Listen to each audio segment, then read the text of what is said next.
Elif Lam Mim.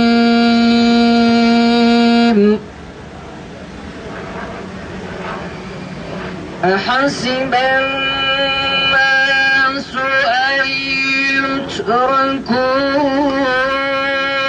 en yekûlû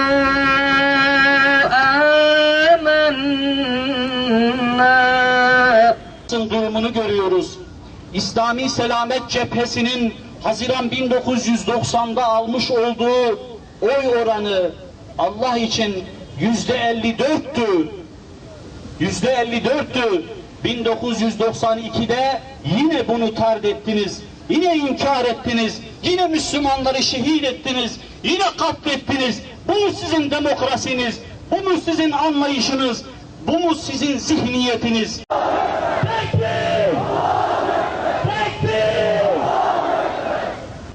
Bu darbeyi Sisi yapmamıştır.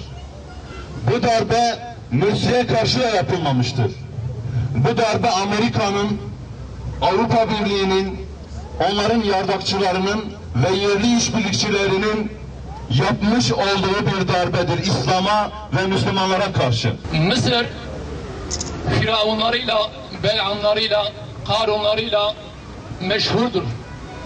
Ama aynı zamanda bu firavunlara karşı, bu belanlara karşı, bu diktatörlere karşı baş kaldıran, kıyam eden, zulme karşı direnen Musalarıyla, güzel yüzlü üsluplarıyla, Seyit Kutuplarıyla, Hasan el-Benna'larıyla ve Murtile'ye de meşhurdur. Onun onurlu direnişini desteklediğimizi ilan ediyoruz. Kendi halkının düşmanı generalleri, halkın tek meşru temsilcisine karşı darbe yapanları ve bu darbeye destek verenleri telin ediyoruz.